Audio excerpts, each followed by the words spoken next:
Welcome to the Lean Blog Podcast. Visit our website at www.leanblog.org. Now, here's your host, Mark Graban. Hi, this is Mark Graban. This is episode 108 of the podcast for January 4th, 2011. My guest today is Dr. Gwendolyn Galsworth. This was recorded midway through 2010 back at the Shingo Prize Conference in Salt Lake City, where we were able to chat in person. And here in this podcast, we're talking about lean and the respect for people principle, following up my discussion with Dr. Stephen Covey, which was episode 91. And we also touched briefly on her new book, it's been out for a few months now, called Work That Makes Sense.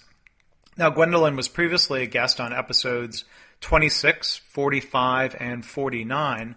And to find any old episode of my podcast, you can go to your browser and punch in www.leanblog.org/X, where X is the episode number. Gwendolyn, good to talk to you again.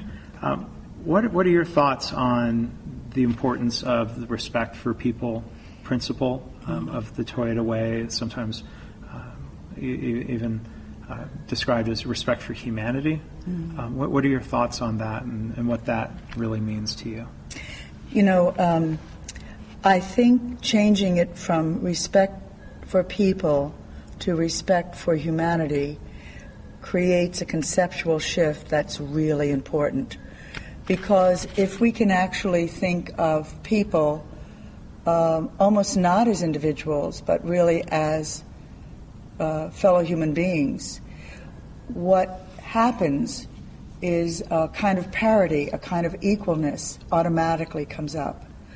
And I have thought about this a lot, because my own feeling is putting the value respect for people has become so well known as to almost lose its meaning. I mean, it's one thing, Covey says, it's self-evident, it's universal, but it also needs to be meaningful. It needs to really grab you as important and not assumed. And I've been in lots of organizations where respect for people means a very superficial kind of tolerance, but actually operationalizing that into behaviors that allow that person to be more human, to be more themselves, to be more powerful, is, I think, the direction where that's supposed to go. And I think that many, many years ago, when Toyota adopted that from us, that it had that kind of dazzling quality, that kind of resilience, that we were talking about the human race and humanity and a shared experience. And I'd like to see more discussion about that and less assumption that people understand it. Because the fact is, we only understand to the outer edge of our own experience. And sometimes that experience has been small instead of grand, instead of really formative. You know, instead of, what I mean by formative, really forming us or reforming us, helping us grow in our thinking. I was thinking for the past several years about how could you express culture in a way that was personal and yet powerful, not just, you know, being nice to people. Although I tell you, being kind to people as a daily practice is something that I still practice. It is by no means automatic. I tend to be a rather intense person. I like my idea almost better than anyone else's, and I lose my way. But I've been, if one is allowed to pray for kindness, I have prayed to learn to be a kind person, and I'm doing better, but I'm not there yet. But to the point of the definition of culture, so I've been thinking about this for a number of years, and I finally got it. I don't know, it was a year ago, a year and a half ago, 3 years ago, who knows. But it was like a big hit in the head. And I think it's the accumulation of all of my life's experience, because I don't take credit for this idea. I'm sure it's somewhere in somebody's book and somebody's great thought, because it's a big one. So when I try to explain culture to the companies I work with, I say, look, for me, culture is who I think I am and who I think the other person is, who I think you are. And when the culture is aligned, when it is united, I know that I am you. So we make this differentiation with culture where we see ourselves and we see the other. And until that smooths out to being you are me, I'm, when I look at you, I'm seeing me, then we have the chance of equality on the inside, where the other person is recognizing that. And then we pay as much respect to the other as we do to ourselves, which is a lot. Mm-hmm. I think it was, who was that guy who did the measurement thing? He said, you want to know what feedback is? Count the number of mirrors in your house. So you want to know what culture is? See who's looking at you when you're looking at them. Mm-hmm. And if it isn't you, then who is it? It's not. And the other part of that has to do with the power part of empowerment. When we I think we all recognize that we're powerful people, even if we are in a meek position or in a less than complete position. We are powerful in some ways in our lives, but maybe not at work. Maybe we don't have an opportunity. But that same power that resides in us, wherever we're powerful, we have to recognize it resides in the other person. That's the whole spirit and alignment of work. And I think I'm beginning to see that companies are moving in that direction when they talk about respect for people, that it is much more lively, it's much juicier, and it's much more personal, and yet it's about humanity. Mm-hmm. We recognize this humanity in each other. And I think all of the great conversion methodologies require that. And even though, that's another story, so I'll just leave it at that. Yeah. So you talk about operationalizing those ideas, turning it into daily practice, daily behavior in an organization. Can you give an example of that? My lens is always visuality, so I see everything in how do I operationalize visuality, how do I get these great values into a visual conversion. And for me, the heart of my methodology is that it's I-driven, that it's the individual who knows where her deficits are, where her information deficits are, and who will only get control of her corner of the world or his corner of the world if those deficits are answered and if I feel safe, psychically safe. And I think if we can help people feel psychically safe, they will be able to respect others because they're not going to feel under attack. When you're in a chaotic system where you can't get answers to the simplest questions, or the questions are repeated every day, or you're in the hospital, is this the right syringe? Is this the right medicine? Where's my patient? Where's the doctor? Where's the chart? It's the same thing on the shop floor. If you can't get steadiness in to get those simple answers, those simple questions answered, you can't respect the other person because you're in a state of alert and alarm. Yeah. Somebody comes into your field and you just want to throttle them or just shrink. So it's very, very important for people to feel in control. They should. Yeah, and it's interesting when you say people need to feel safe. Yeah. And I don't know if this is the right way of saying it, but to be free of a certain amount of frustration, to be free of frustration, Absolutely. To feel supported, to interact with people in a way that shows respect. Dr. Covey showed a video last night about New York and some of the things they did within to try to reduce crime, and realizing that by paying attention to little things, ended up making it, because it created a different environment where people were then less likely to commit more major crime. Because the environment itself was coherent. Right. And I think where people get frustrated, you talk about power structures in hospitals, there's a clear power structure, physician over nurse. Certain types of physician over other types of physician. And where, if a nurse is feeling abused in a way, being treated badly, misused, that then if they feel a loss of power, then they take it out on somebody else. The food chain. And this food chain to try to recover some of that. So when you talk about trying to help people feel more powerful, in a bad setting, that's win-lose. Mm-hmm. But in the right setting, allowing someone else to develop and be more powerful doesn't mean that you, as a leader, lose power. You would hope, right? Yeah, I mean, it's a complex issue. Sometimes I think the only cure for the kind of imbalances we see in some workplaces is therapy for everyone, or just everybody get a new job and let's start fresh. Because there are some very deep systems in place that are dysfunctional systems. They are systems of understanding and systems of lack and systems of deficits, and we are continually coping for them. But here's the thing. That power that's in all of us is also the power to recognize the truth. And we know when something is wrong, even if we can't put our finger on it. Remember how you've heard me say the mind is a pattern-seeking mechanism.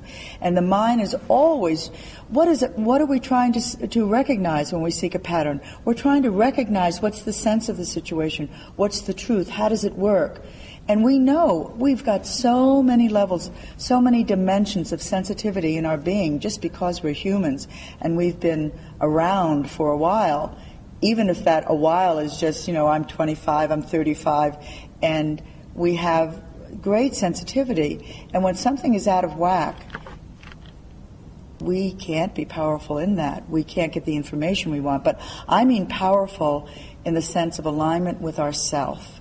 The kind of power that comes from flow. You know how we always talk about pull and flow in lean and in visual as well. But that sense of flow is a connection with the deepest part of ourselves that expresses itself in work, and it expresses itself in our desire to be excellent and to be surrounded by excellence. That is not something we introduce to an organization. That is something we walk in with. We want excellence. That has to do with the nature of the mind, which is seeking the pattern. The pattern is coherence. Things fit together, they make sense, and we use that as our baseline. We stand on that, and then we maybe innovate or take some chances. But that sense of control is that sense, another way to say it, what you hear people say when the workplace is coherent is they say, I'm in control. I feel in control. But what is really happening, and I actually haven't thought about this before, I haven't made the connection, is that the environment, the field of work is harmonious. It fits. It's smooth. It's coherent. It makes sense. That happens to be the name of my new book. But and I'm not going to plug it now. No, we're here to talk about the book too. We'll do that in a moment then. Yeah. But it is as fundamental a need to have that sense of reliable place as it is to breathe air. If we don't feel that our environment is stable and reliable, we go into our animal instincts of flight or fight. Right. How can we? These are our instincts. Right. The thing about instincts is that you can't control them. You can suppress them, but they'll pop out some other way. Yeah. And they're really the state of some... So, let's get back to the theme of respect for an individual. I think that it has many layers and that it is worthy of discussion. Yeah. Of really taking the layers off. What does it mean in this case? What is it? And it isn't just kindness, and it isn't just listening politely, and it isn't just moving towards consensus when you're trying to decide what kind of pizza you're going to be eating, which is the wrong application of consensus. It has something to do that's much more powerful. And if there's anything, Mark, that we are learning, and I am learning, and that you are learning, is that in this work, there are so many dimensions that take us deeper and deeper into our humanity. So respect for humanity is respect for a power that we can't even put a size around. If you're religious, then you believe that there's a piece of God inside of you.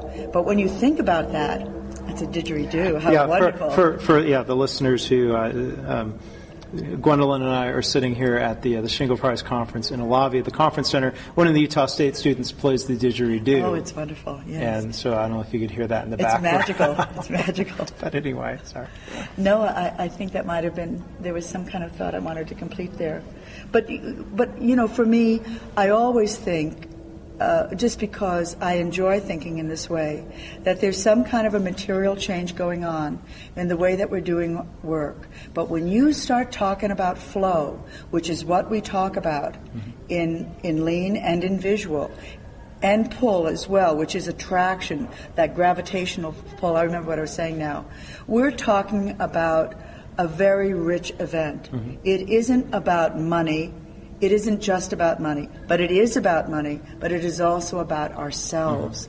And so, if we think that the power, some part of God is in each of us, if we're religious in that way, and that's part of our doctrine, then you think about, what does that mean? God isn't all kindness. It's the power of God that created the stars and exploded them again. So it's powerful. And when Einstein said we used only 10% of our brain, well, what's the other 90% like? I just think it's very interesting. And for me, when I come to the Shingo Prize, which is my favorite place to come all the time, I love the people at Shingo and I love Shingo, is that I think that we are bringing people into that conversation whether they know it or not. That they really have to ask themselves, what is my life about? How do I want to serve it? What can I do? What can't I do? Who is that other person? Who is that other person? And what do I mean by respecting them? I think it's a marvelous, revolutionary, transformative movement that we're in. And now it's going into hospitals, it's going everywhere. This is no small thing, and that it's come out of the rubble of the war makes it even more miraculous. This is the gift of the war. World War II and, downtrodden little Japan. Where were they going to go for their power if not within? It's just marvelous. I love this story, and I love all the different stories that have been coming out of it. And I think that that's why I'm involved, you're involved, all these 600 people are involved, and thousands of others, and we're all nourished by it. We all find it exciting because it brings magic into our lives. Don't you feel that? Yeah, don't you feel the magic? There's a deeper connection. I think in the best articulation and representation of the lean movement, where it becomes deeply personal. Yes. About finding sense of purpose, and this isn't even just we've all been lucky to be around Dr. Covey for the last couple of days, and this is this sense of purpose and principles. Even going back to a story Bruce Hamilton told about Shigeo Shingo, when he visited Bruce's company in the late 80s. Yes, I was there. And Bruce said, well, Mr. Shingo's, or Dr. Shingo from Utah. It was Mr., yes. Eventually Dr. Shingo from Utah State. When he said, Bruce said his first question was always, what is the function? Meaning, it was getting towards, why is this? What is the purpose of this machine or of this operation? And that question could be answered on a number of levels. Yes. The function of the machine is to make a hole in this piece of metal, or let's say if you're to support the community, right, at or, the other end. The purpose of this machine is to create products that help protect people from harm. Certain types of products that go into a car, for example. But it seemed like that was starting to approach a deeper meaning than what's the function of this machine? It does its thing every 20 seconds. No, there's something deeper than that. Yes. Well, this machine creates 14 cents of value according to our cost accounting system. No, there's more to it than that. And I think the people side, it's all the people side of lean. But but the that focus. But it's the people side important. is also the people side is also the thought that created that machine. Right. I mean, I think that's another throwaway. Are we still rolling? Okay. Yeah. I think that's another throwaway when we say, people are our most important asset. We really have to think about, that it has been God's blessing, but through us, through us, our thought has created this civilization and has given us an opportunity to live in a protected environment, to give us time to think and to love and to be and to have families and to be artistic and to just be at rest within ourselves. And you know, these machines, so I just think the movement is marvelous, and I have no idea. I could never predict from where I started that I would ever end up here. I didn't even know this world existed, and yet it satisfies me deeply. I am deeply satisfied by my own discoveries and by the discoveries of the brilliant people around me. I feel like I'm in some kind of special group of artists who are carving out new thought. And that's very exciting. I think that's magical. Right. And I think that everybody who's involved in this transformation that companies are making a lot of money on are satisfied on that level, and they can't let it go because it feels so good. So I think I better let you go home and go to sleep. We've had an exciting couple of days here at the Shingo Prize Conference. Yeah, it's been great. It's great seeing you and being able to talk in person. Yeah, it is great. It's great. Yeah. The new book for the listeners, Work That Makes Sense. Work That Makes Sense. Easiest way to find that, to buy that. It's on our website, www.visualworkplace.com, and it's on Amazon. Oh, great. Yeah. You know, you asked me a question, I'm going to go on. I'm as bad as Norman. No. Talk. Are you okay with this? Yeah. Yeah? Okay. Yeah. Okay. Thank you.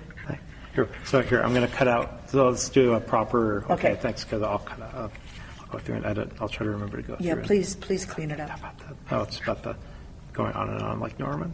Oh, okay.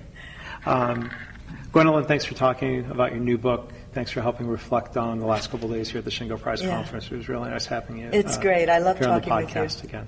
Yeah, thank you. I love talking with you, Mark. Your questions are great, and you're a great listener. Thanks for listening. This has been the Lean Blog Podcast. For Lean news and commentary updated daily, visit www.leanblog.org. If you have any questions or comments about this podcast, email Mark at leanpodcast@gmail.com.